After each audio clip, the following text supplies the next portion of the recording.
Hey, boys and girls. Happy to see all of you.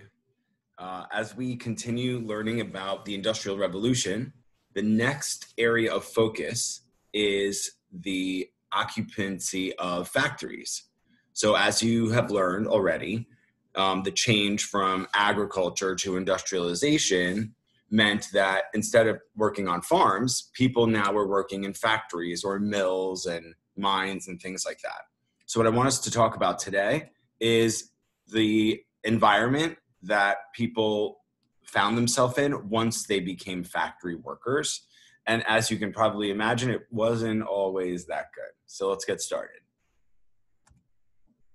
So factories were often dangerous places to work, and I'm going to tell you a little bit about how and why exactly they were not the best conditions. So during the Industrial Revolution, many people took factory jobs hoping for a better life, right? I think that's what we all strive for, right? When we make moves or make changes or take on new challenges or look for new opportunities, we're all looking to make a better life for ourselves, right?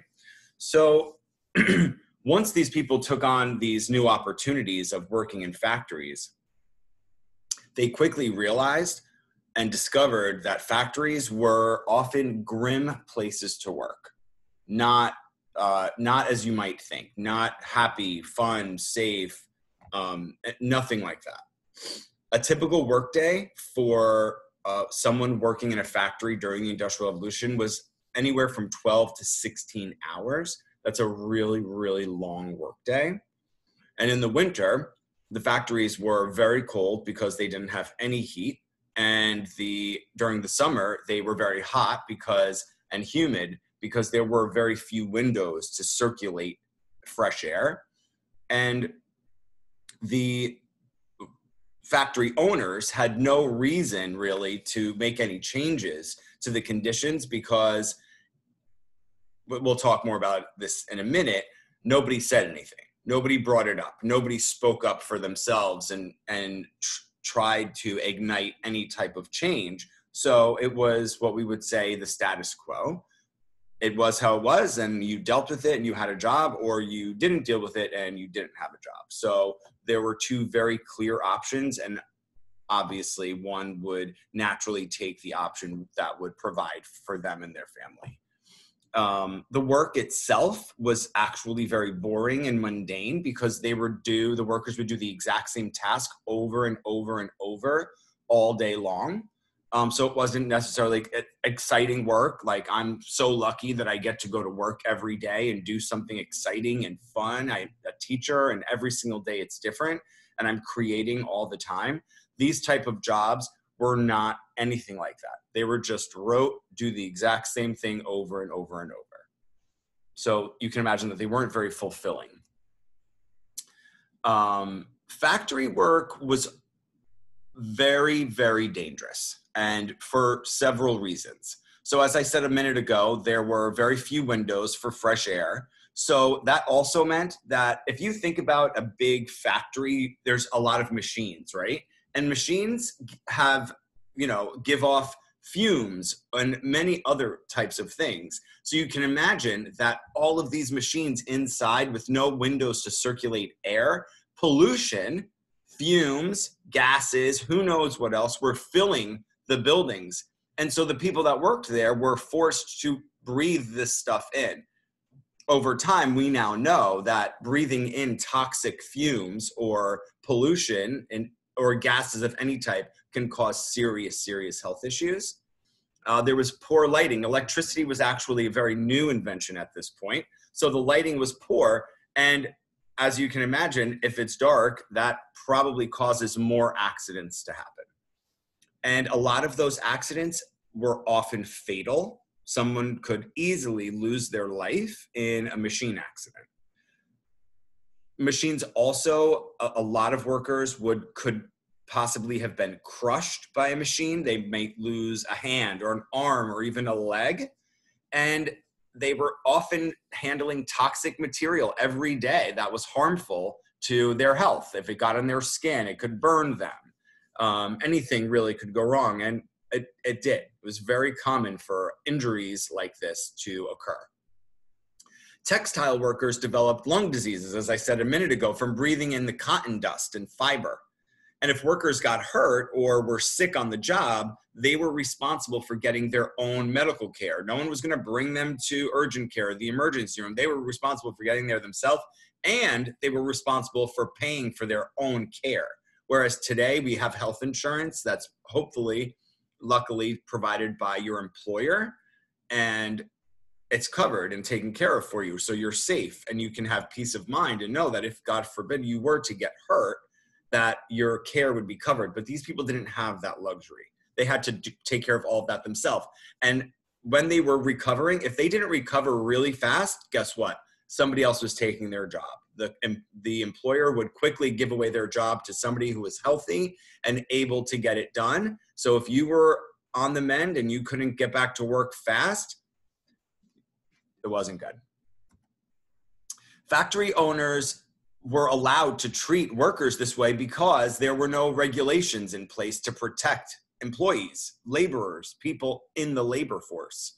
They didn't spend money to make the factory safer because that would mean less profit. Profit is the money you make by selling something. So they didn't want to give away the money that was going in their pockets to make the conditions safer for the workers, because then it would just make things worse for them. And as long as enough people were willing to accept the conditions, they had no reason to change them.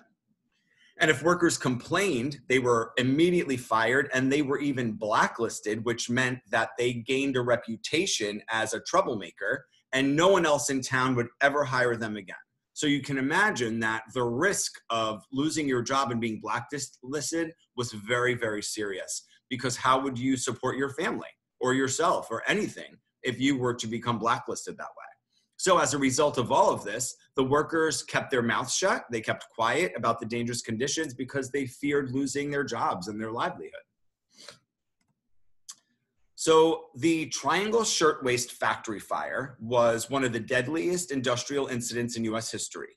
The factory was occupied 3 floors of a New York City loft building, and it produced women's blouses or shirts, which were at that time known as shirtwaists. And they employed about 500 people, and they were mostly women. Most of the people that worked there were female women. And although the building had stairwells and emergency exits and a fire escape, the factory was a disaster waiting to happen because it was overcrowded with both people and machines, and the cramped and crowded conditions, along with the very few escape routes, created a dire situation in the event a fire was to erupt. And unfortunately, that is exactly what happened. On March 25th, 1911, at about 4:40 p.m., a fire broke out on the one of the 3 floors, which were the top 3 floors of the building. So they were the 8th, 9th, and 10th floors. On the 8th floor, the fire broke out, assumably due to a cigarette butt or match or something like that. The workers, who I said were mostly women, did actually have some time to escape. However, the doors to the floors had been locked. So they were actually locked inside of their workspace. And this was a really common practice at the time. Employers did that to stop them from taking unauthorized breaks, and also to give them an opportunity to check their bags before they left, to eliminate the opportunity for them to steal the product that they were making, and then obviously that the employers were selling. So because the doors were locked, they were not able to get out. They were trapped. The elevators quickly stopped working due to the heat of the fire, and the fire escape, there was one fire escape, and some people started going out onto the fire escape, but you can imagine all the people that were on it, the weight of it caused the fire escape to collapse with some people on it. And that also just prevented the rest of the other people from escaping. The loss of the elevators and the fire escape now took away the 2 only escape routes. Now, the fire department did arrive quickly, but the ladders that they had only reached the 7th floor, and the fire started on the 8th floor, so that didn't work. Some of the workers did escape to the roof, but most were trapped once the stairwells and the fire escapes were either engulfed in flames or collapsed, as I said earlier. The fire tore through the factory, leaving only burnt remnants of the machines behind. Really, that's all that was left. And then after about a few hours of this fire burning, just decimating the building, 154 people ended up having lost their lives. About 123 of them were women, 23 of them were men. The building actually remains there today in the same spot. It's obviously been refurbished about 109 years ago now. And, this incident really has left the imprint of this tragedy on the, industrial history of our country. So following the fire, the owners of the building, of the factory, were actually arrested and charged with first and second degree manslaughter, but they were eventually found not guilty and only had to pay small monetary fines and in a civil suit out to the families of those who lost their lives. The good thing to come out of this situation is that city lawmakers, New York City lawmakers, ended up taking action, and they created a committee to oversee public safety. So this really made them take a bigger look at the safety of the general public. Even more importantly is that New York State lawmakers ended up creating the Factory Investigation Committee. And that committee's job was to physically inspect factories to ensure safe working conditions for workers and laborers. And their investigation ended up leading to 38 new laws being put into place for the purpose of protecting the labor force. So although the tragedy saw the loss of many lives, it also brought about really, really important long-term change and protections for laborers and workers everywhere across the country. And we have to remember, it is very, very important to be safe when you're at work. Because if you're not safe at work, you can't do the best job that you can do. And if we can't all go to work and successfully do our jobs, the country in and of itself will have a hard time sustaining and running. Okay, so it's really important that these changes were brought about, and we saw, protections come into place for workers everywhere. So today what I want you to do on your own is I want you to find the document that was attached to your assignment titled Factories Working Conditions. It's a passage. You're going to read it on your own. It's a recap of what we've already talked about, maybe a couple of new things. Then you're going to answer the questions in the document titled Factories Working Conditions Questions. Make sure you answer the questions in complete sentences using details straight from the passage. Answer in as much detail as possible. This is an honor system assignment today, and you don't need to turn it in. I trust that you will complete it. All right.